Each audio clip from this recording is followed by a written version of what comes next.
Gusto mo bang makalaya sa utang? Kung ang sagot mo sa tanong na yan, inaanyayan kitang panoorin ang video hanggang sa uli. At sinisigurado ko sa iyo na maraming aral ang matutunan mo ngayon.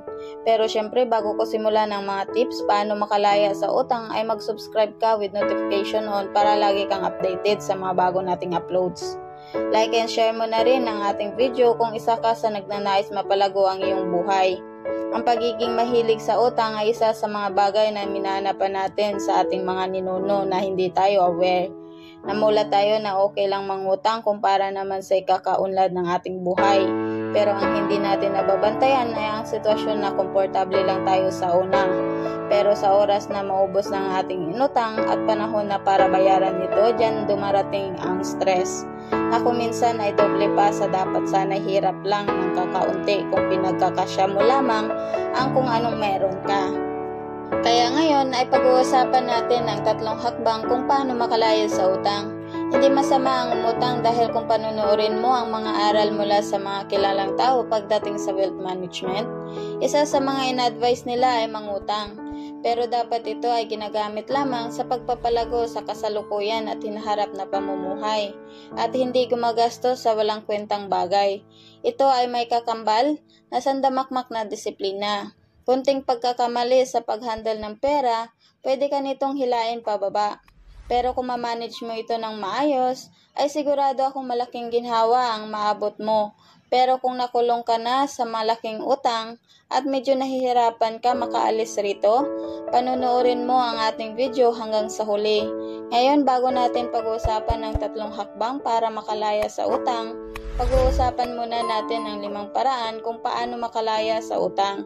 Kaya kung ready ka na, so let's go! Una, mag-budget. Tingnan ang iyong cash flow. Ilista lahat ng papasok at palabas na pera. Maglaan ng budget para sa mga utang. At isa sa pinakamahalagang hakbang ay never miss a payment. Pag hindi mo kasi nabayaran ng isang bills, mag-accumulate ito ng interest na maaaring makaapekto sa overall cost na utang. Pangalawa, i-prioritize ang utang.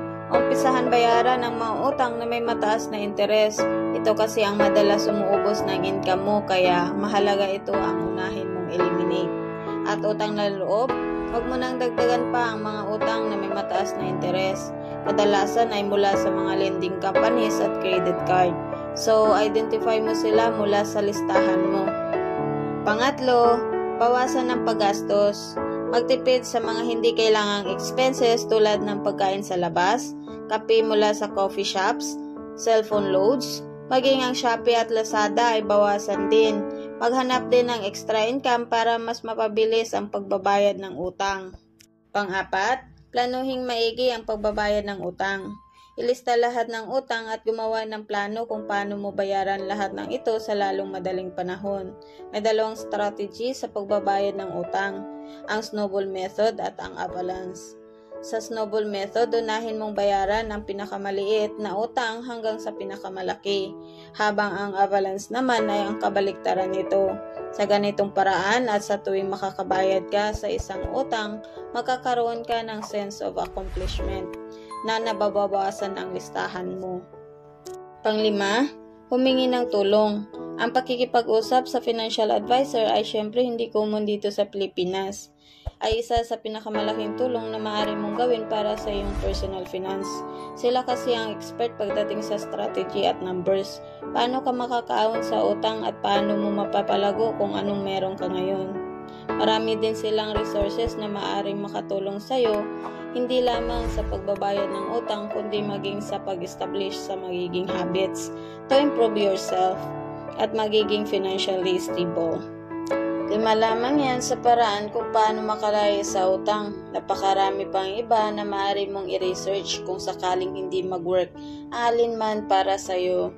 Ngayon naman ay pag-uusapan natin ang 3 pinakamagandang suggested steps paano mo mabayaran ng utang. Una, pagbabalanse sa mga interest nito. Ilista lahat ng utang kung magkano ang interest nito kada buwan. Isama sa listahan kung magkano pa ang natitirang balanse. Ilang buwan pa ang bubunuin para matapos bayaran. due date at maging kung babayaran ba ng buo, kung magkano ang total amount. Sa ganitong paraan ay makikita mo kung ano mga dapat unahin. Makapagplano ka ng susunod mong diskarte.